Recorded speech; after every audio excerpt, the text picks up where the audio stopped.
শিক্ষা সংক্রান্ত গুরুত্বপূর্ণ আপডেটগুলো পেতে হলে অবশ্যই শুভেন্দু একাডেমি চ্যানেলটি সাবস্ক্রাইব করুন। পাশে থাকা বেল আইকনটিতে ক্লিক করে ভিডিওটি বেশি বেশি করে শেয়ার করুন।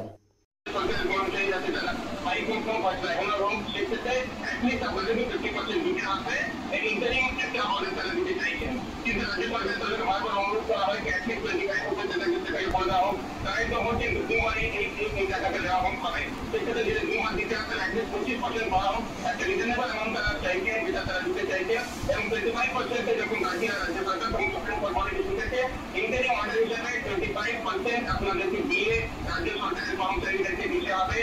নেক্সট হিয়ারিং অগস্ট মাসে রাখা হয়েছে, কিন্তু এইটাকে অর্ডারেতে ঠিক করে রিলিজ করতে হবে রাজ্য সরকারের কর্মচারীদেরকে। এই আপত্তিও করা রাজ্য সরকার তরফে, কিন্তু তারা বাধ্য নন কেন্দ্রীয় সরকারের হাতে দিয়ে দেওয়ার জন্য। দিয়ে কোনো ফান্ডামেন্টাল রাইট নয়, এটাও অভিযোগ অনেক সময় হয়। কিন্তু সুপ্রিম কোর্ট বলে যে যেহেতু রাজ্য সরকারের কর্মচারীরা বিভিন্ন স্টেজে জড়িয়ে রয়েছে, এটা আপনাদেরই কর্মচারী, এত গুড নিউজ দেখতে আপনারা ঠিক করুন, একটা 50% দিয়ে তাদেরকে দিয়ে দিন। এই কথাও সুপ্রিম কোর্ট বলে, কারণ এই কর্মচারীরা আপনাদের জন্যই কাজ করছেন। সেক্ষেত্রে রাজ্য সরকার একটা গুড নিউজ জেনারেট করবে যদি 50% তাদেরকে রিলিজ করে দেওয়া